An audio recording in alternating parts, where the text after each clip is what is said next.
Right now, Jack is having a normal modern morning, which means everything is already slightly terrible. His alarm screams at 6:30. His phone has 47 notifications. His calendar says Team Sync, which is modern language for everybody will repeat things they already wrote in chat. Jack opens his laptop. He stares at the screen. And for one tiny second, he asks a dangerous question. What did humans even do before jobs existed? Big mistake. Because the universe hears him. There is a flash of light, a sound like a printer dying. And suddenly, Jack is no longer in his bedroom. No bed, no phone, no Wi-Fi, no coffee, no pants with pockets. Just trees, rocks, birds, and a group of prehistoric humans staring at him like he is the weirdest animal they have ever seen. Which, to be fair, he is.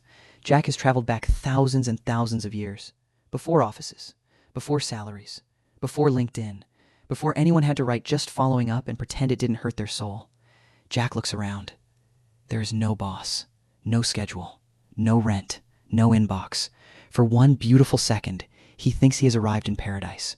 Then he realizes something. There is also no grocery store, no microwave, no bathroom, and no one has invented complaining about Mondays yet. So Jack has one question. What do I do all day? Modern people imagine ancient humans waking up and immediately entering survival mode, running from lions, wrestling mammoths, screaming dramatically at the sky.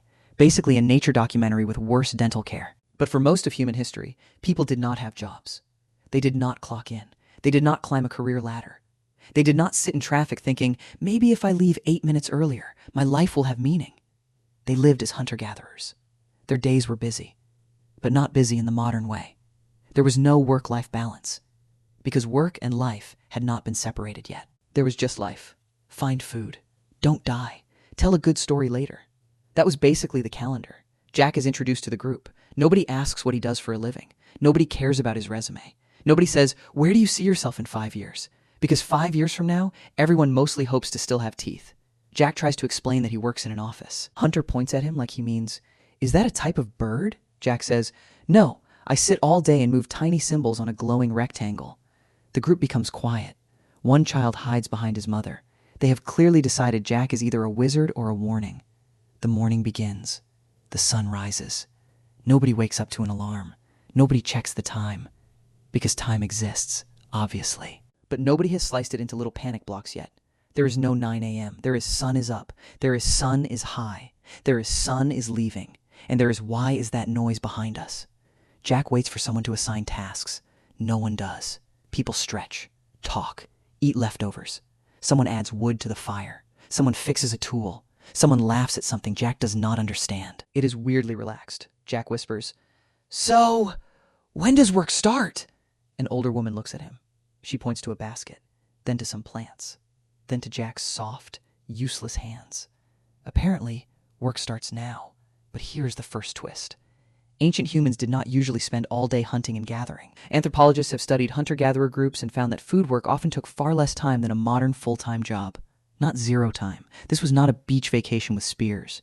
But in many cases, survival tasks could take around 15 to 20 hours a week. Jack hears this and nearly falls into the fire. Wait, he says, I traveled back in time and found better work-life balance? The tribe does not understand work-life balance, but they understand Jack's face. It is the face of a man realizing his ancestors may have had more free time than him, despite wearing animal skins and having no customer support. Now, ancient life was not easy. There were injuries, infections, predators, bad weather, food shortages, no dentists, no antibiotics, no tiny plastic chair where you sit and order noodles from an app like a king with lower back pain. But the rhythm of the day was different. You did what needed doing, then you stopped. This concept terrifies Jack. Back in the modern world, finishing work just means someone sends more work. In prehistory, if enough food is found, tools are repaired, and the fire is safe, people do not invent a fake meeting to fill the silence. They just sit down. Disgusting. Revolutionary. Jack joins a gathering trip. He expects action, danger, a cinematic adventure.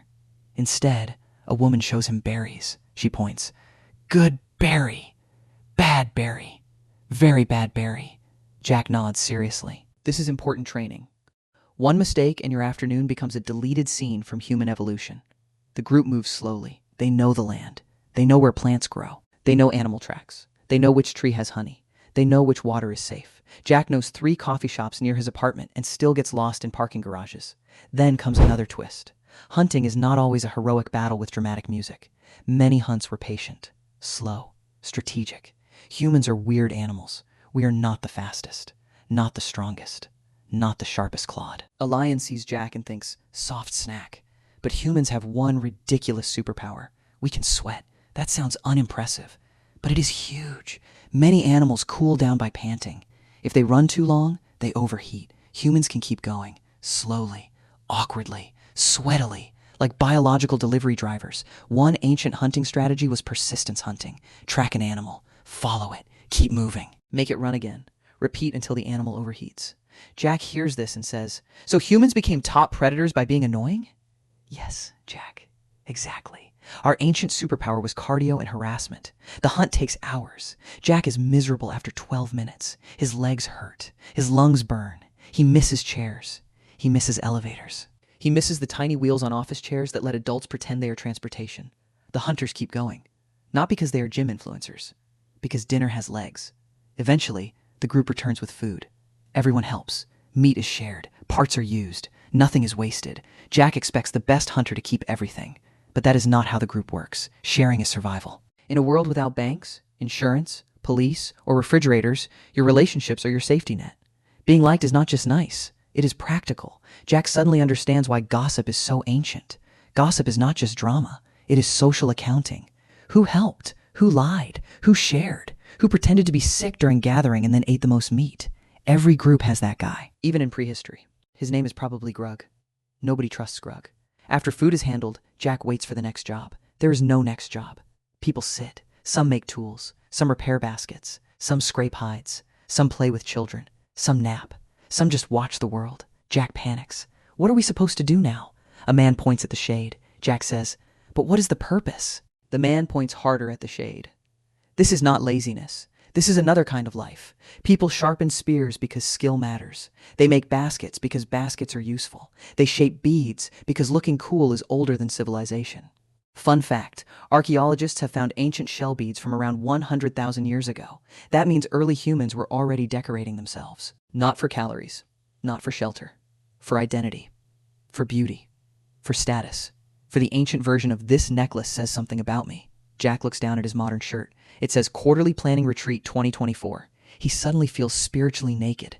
Someone shows Jack how to drill a tiny hole through a shell. It takes patience. It takes focus. It takes skill. Jack breaks the shell in 14 seconds. A child beside him makes 3 perfect beads.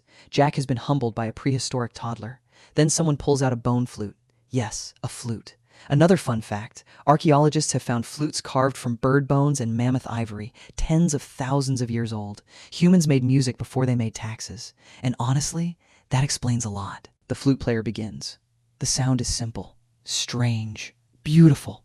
No stage, no tickets, no streaming platform, no comment section. Just sound in the open air. For once, nobody ruins music by saying, actually, I liked their earlier stuff better. As the afternoon fades, the tribe becomes more social. They talk constantly. Not empty talk. Not per my last email talk. Real talk. Who saw tracks? Where the fruit is ripe. Who is angry at whom? Who needs help? Who told a joke so bad it may damage the group's survival chances? Social time is not wasted time. It is infrastructure.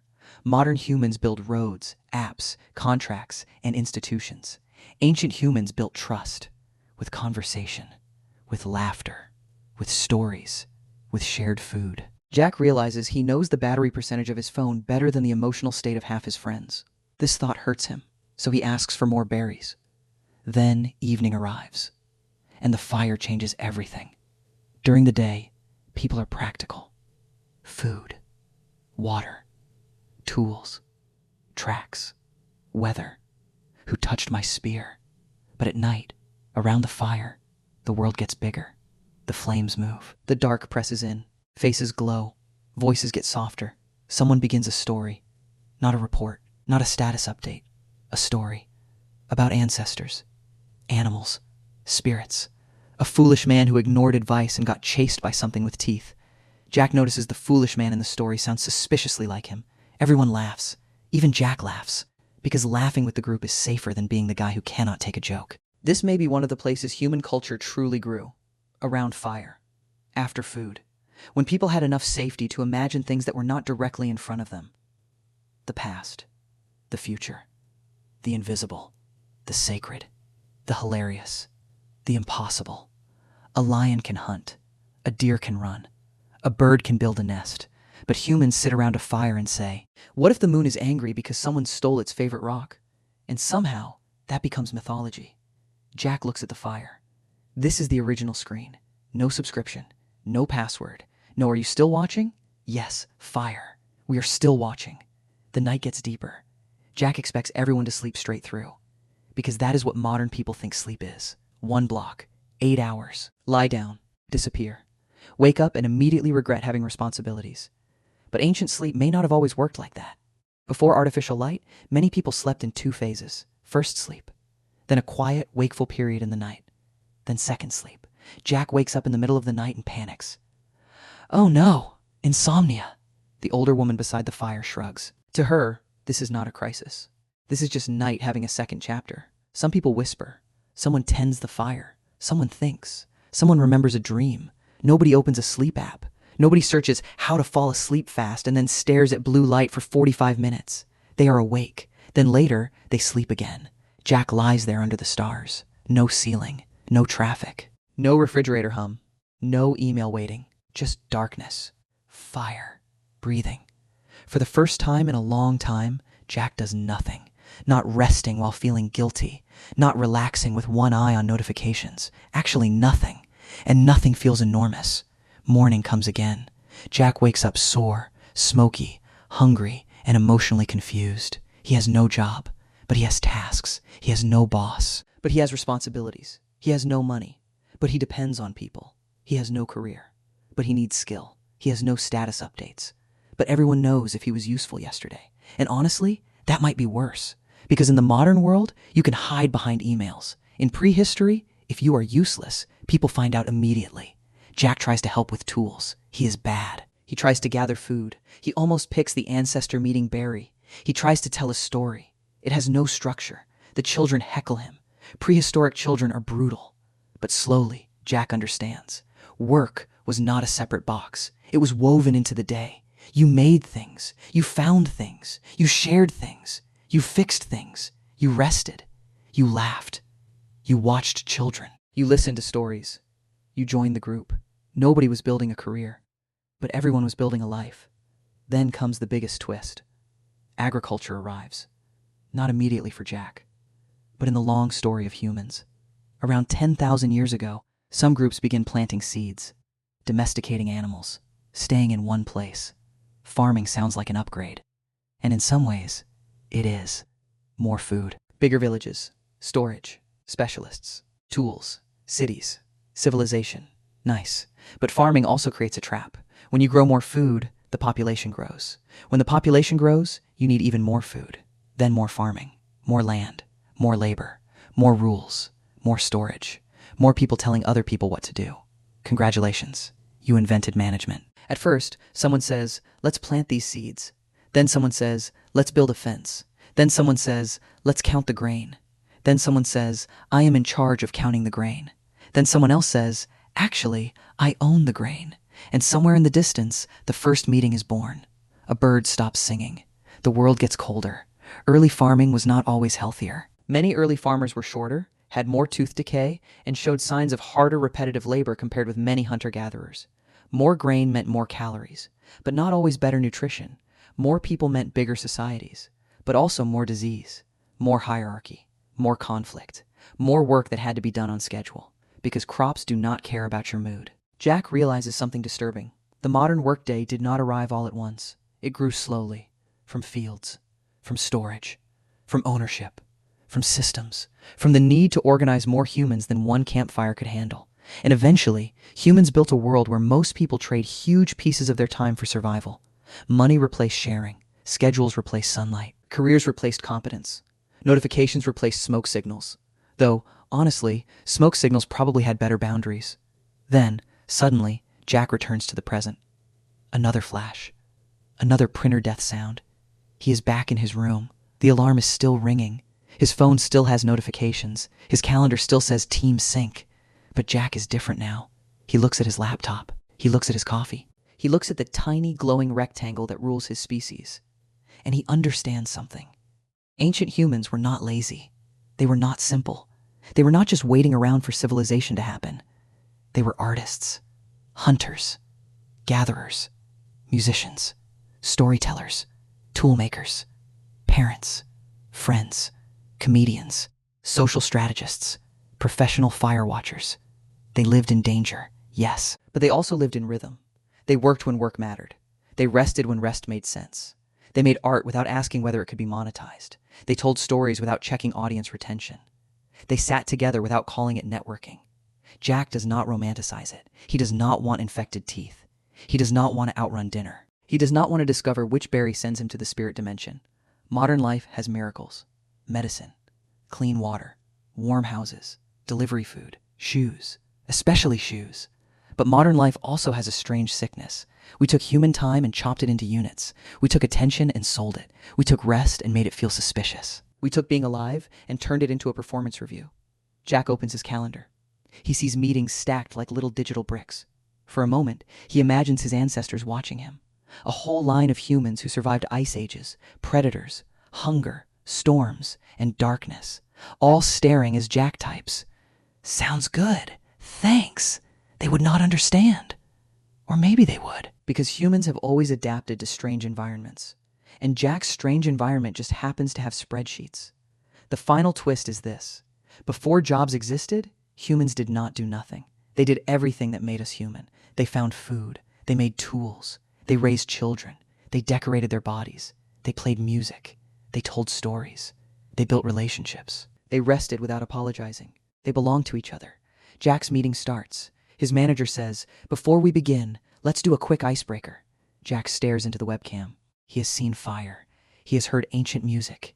He has been mocked by prehistoric children. He has learned the original human lifestyle. And now he must say one fun fact about himself. He takes a breath. "My fun fact," Jack says, "is that humans may have invented music before they invented jobs." Everyone is silent. Then someone says, "Cool." The meeting continues. Civilization remains undefeated. If you enjoyed this story, leave a comment and let me know what topic you want me to cover next. And make sure to subscribe so you don't miss the next video.